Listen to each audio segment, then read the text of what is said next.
Okay students, तो आज हम डिस्कस करेंगे हॉर्न्स रूल। हॉर्न्स रूल जो है ये एक जर्मन फिजिस्ट था, जर्मन फिजिस्ट जिसका नाम था F.H. हॉर्न्स, उसने पेश किए थे। ठीक है, और ये रूल्स जो है ये पहचाने जाते हैं इसलिए हॉर्न्स रूल के नाम से। हॉर्न्स रूल में का स्टेटमेंट ये है कि जब हमारे साथ नंबर ऑफ ऑर्बिटल अवेलेबल हो तो हम इलेक्ट्रॉनों की कॉन्फ़िगरेशन इस तरह से करेंगे जब कि क्या हो जाए कि इलेक्ट्रॉनों को मैक्सिमम नंबर के ऑर्बिटल में से maximum number of unpaired electron आ जाए। फॉर एग्ज़ाम्पल हमारे साथ एक एलिमेंट है कार्बन और इसका एटॉमिक नंबर है 6। इसका जब हम इलेक्ट्रॉनिक कॉन्फ़िगरेशन करते हैं तो पहले 1s में 2 इलेक्ट्रॉन चले जाते हैं और फिर इसी तरह से 2s में भी 2 इलेक्ट्रॉन चले जाते हैं और 2p में क्या होते हैं 6 इलेक्ट्रॉन जो है वो उसकी प्लेसिंग होती है। अब हमने पढ़ा है कि इस सबशेल के अंदर एक ऑर्बिटल होता है और p के अंदर 3 ऑर्बिटल होते हैं। फॉर एग्ज़ाम्पल हमारे साथ p ऑर्बिटल जो है p सबशेल जो है उसमें जो 3 ऑर्बिटल्स है उसको हम इस तरह से अगर बना लें कि ये हमारे साथ है 2px, ये है 2py और ये है 2pz। अब ये 2 इलेक्ट्रॉन जो है इसमें से आखिरी वाले में 2 इलेक्ट्रॉन की जगह है तो सिर्फ 2 इलेक्ट्रॉन बाकी है तो दोनों इलेक्ट्रॉन हम p में प्लेस करेंगे। अब ये 2 इलेक्ट्रॉनों की प्लेसमेंट किस तरह से होगी?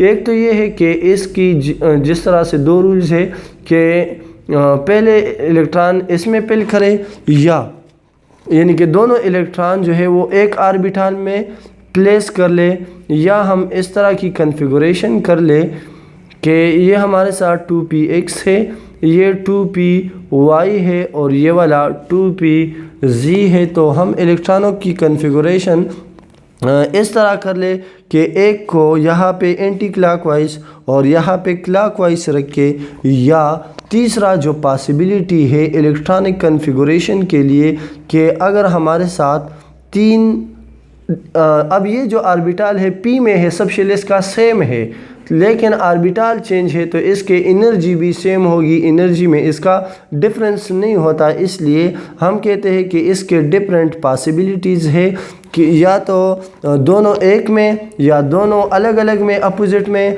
या दोनों सेम स्पिन में हम प्लेस कर ले और मुख्तलिफ ऑर्बिटल में। तो वो कहते हैं कि क्या करेंगे हम इस तरह से करेंगे कि जो ऑर्बिटल डीजेनरेटेड जिस ऑर्बिटल की एनर्जी सेम होती है उसे हम डीजेनरेटेड ऑर्बिटल कहते हैं। जब डीजेनरेटेड ऑर्बिटल अवेलेबल हो तो पहले इसमें से हम इस तरह की कॉन्फ़िगरेशन नहीं करेंगे, बल्कि पहले हम पैरेलल स्पिन के साथ इलेक्ट्रॉन पिल करेंगे और इसी तरह से अगर एक और इलेक्ट्रॉन हो तो वो यहाँ पे हम प्लेस करेंगे और फिर अगर इलेक्ट्रॉन जो है वो इजाफी हो जाए तो फिर जो दूसरा इलेक्ट्रॉन है वो एक ऑर्बिटल के साथ प्लेस करेंगे अपोजिट स्पिन के साथ। यानी कि इसके लिए कार्बन के लिए ये इलेक्ट्रॉनिक कॉन्फ़िगरेशन जो है ये ठीक है। अब नाइट्रोजन है, नाइट्रोजन में 7 इलेक्ट्रॉन होते हैं तो इसका इलेक्ट्रॉनिक कॉन्फ़िगरेशन कुछ इस तरह से होता है कि 1s2 2s2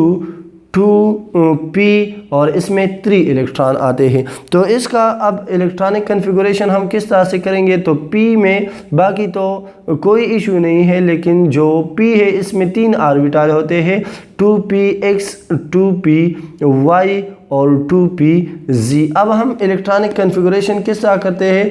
हॉर्न्स कहते हैं कि हम पहले इलेक्ट्रॉन जो है वो पैरेलल के साथ स्पिन के साथ प्लेस करेंगे, न कि इस तरह से या इस तरह से। ठीक है, तो यहाँ पे नाइट्रोजन के लिए ये इलेक्ट्रॉनिक कॉन्फ़िगरेशन ठीक है। अब अगर हमारे साथ एक और है ऑक्सीजन जिसमें 8 इलेक्ट्रॉन होते हैं, इसका अगर हम इलेक्ट्रॉनिक कॉन्फ़िगरेशन कर ले तो वो इस तरह से होगा कि 1s2 2s2 एंड 2p4।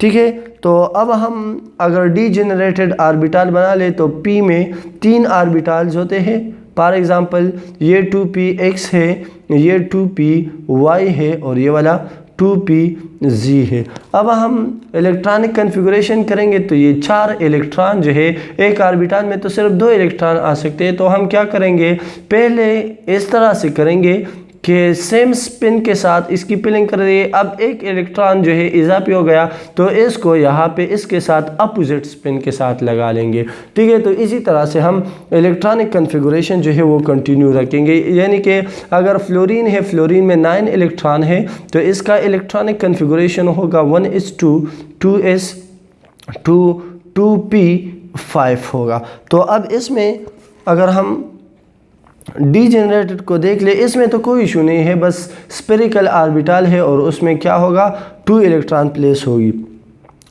ठीक है। तो ये हमारे साथ 2px हो गया, ये 2py हो गया, ये 2pz। अब 5 इलेक्ट्रॉन है तो पहले हम क्या करेंगे, सेम स्पिन के साथ तीनों को पिल करेंगे, 2 बाकी रह गए तो एक को यहाँ पे, एक को यहाँ पे प्लेस करेंगे, ठीक है। और ये जो 2s है इसको अगर हम यहाँ पे बना ले और ये 1s है तो हर एक में ये 1s में तो पहले ये पिल होगा क्योंकि n+l रूल को फॉलो करेंगे। इसके लिए आता है 1 और इसके लिए 2 आता है, तो पहले तो दोनों इलेक्ट्रॉन इसमें प्लेस हो गए, इसी तरह से 2 इसमें प्लेस हो गए और बाकी जो डीजेनरेटेड ऑर्बिटल है उसमें से हम हॉर्न्स रूल जो है वो अप्लाई करेंगे। इसी तरह से इसके लिए भी हम सेम अगर बना लें तो ये क्या है, हमारे साथ 2s है और ये हमारे साथ होगा 1s। इस तरह से हम इलेक्ट्रॉनिक की, यानी कि ये 1s हो गया, ये 2s हो गया और ये p जो है इस तरह से 1s और 2s, ठीक है। इस तरह से इसके लिए भी तो ये रूल्स थे 3 जो हमने डिस्कस कर लिए। इसी तरह से हम इलेक्ट्रॉनिक कन्फिगुरेशन करते हैं और इलेक्ट्रॉनिक कन्फिगुरेशन के लिए ये 3 रूल्स है, n+l रूल या अब्बो प्रिंसिपल, और इसी तरह से हमने जो पढ़ लिया पाली एक्सक्लूजन प्रिंसिपल वो और हॉर्न्स रूल, ये तीनों के 3 रूल हम फॉलो करेंगे और इलेक्ट्रॉनिक कन्फिगुरेशन इसी तरह से ही करते रहेंगे, ठीक है। तो ये सारा डिस्कशन था इलेक्ट्रॉनिक कन्फिगुरेशन के बारे में। इंशाल्लाह सी यू इन नेक्स्ट लेक्चर।